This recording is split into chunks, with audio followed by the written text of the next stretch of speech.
les Emile, bonsoir. Yeah, Bob Dylan, you know, in like 1964, he did The Lonesome Death of Hattie Carroll, which is a true story. This is The Lonesome Life of Maurice Lashford, another true story.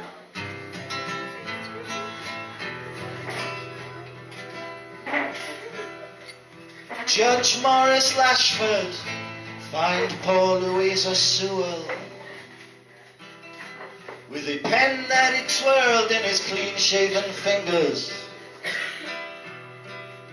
at a magistrate's court in the west of the Midlands for stealing 4 Mars bars in Kidderminster, West Midlands, when the people in charge of her sanctioned her welfare and left her with nothing for days and for the weekend, sent tickets to a food bank which was closed for the weekend.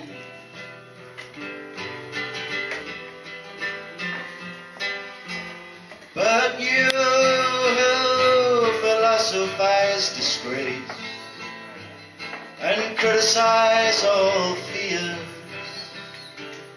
take the rag away from your face.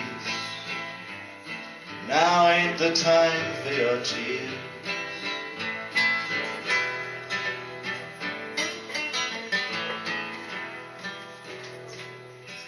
Louisa Sewell, who had 32 years, was fined 10 and more pounds in money for each year she had spent for lifting 4 Mars bars priced 75 pence, which cost the chain business less than 40 pence, who paid the people who made them about 1.2 pence,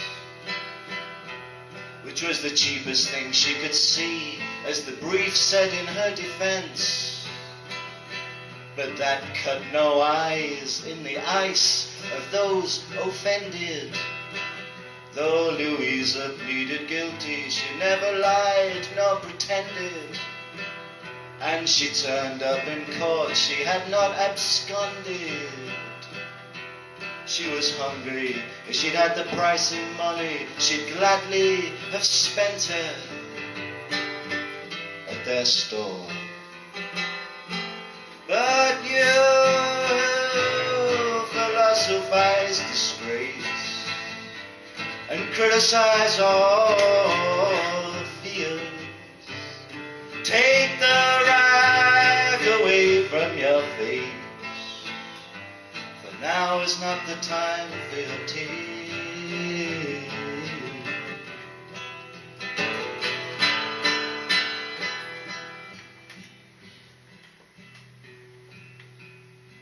Judge Maurice Lashford, who lived somewhere or other, and still does, with a garden well kept by his lowly sister or brother, in a society gathered to extract what it can from the sweat and the fear of whomsoever it can, who wore scent on his pink neck up against his clean collar, is worth more, he is sure, than any prisoner. He can mobilize force with a slash of his pen and a stern word of judgment, and all pieces of paper, to physically capture and hold those such as you and me and Louisa, who swear in good faith to him over the Bible, which states, "Judge ye not," but to which he does not deem himself liable, while presiding in justice all over the rabble.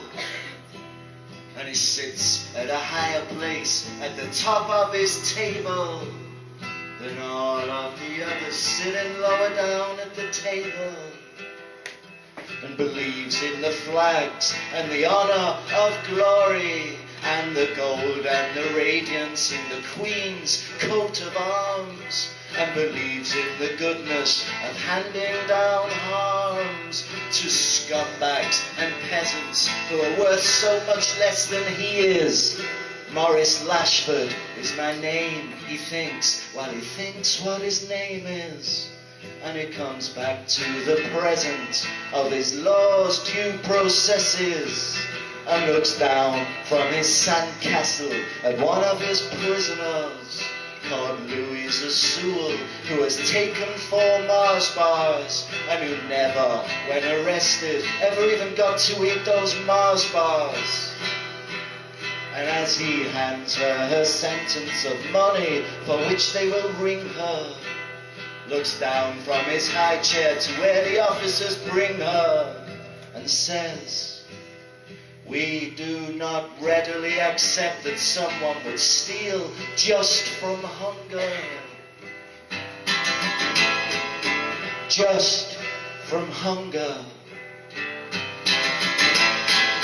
Just from hunger. Just from hunger. We do not readily accept that someone will steal just from hunger," said Magistrate Maurice Lashford. Maurice Lashford. And you philosophize disgrace and criticize all fears. Bury the right deep in your face. Now is the time for your tears. True story.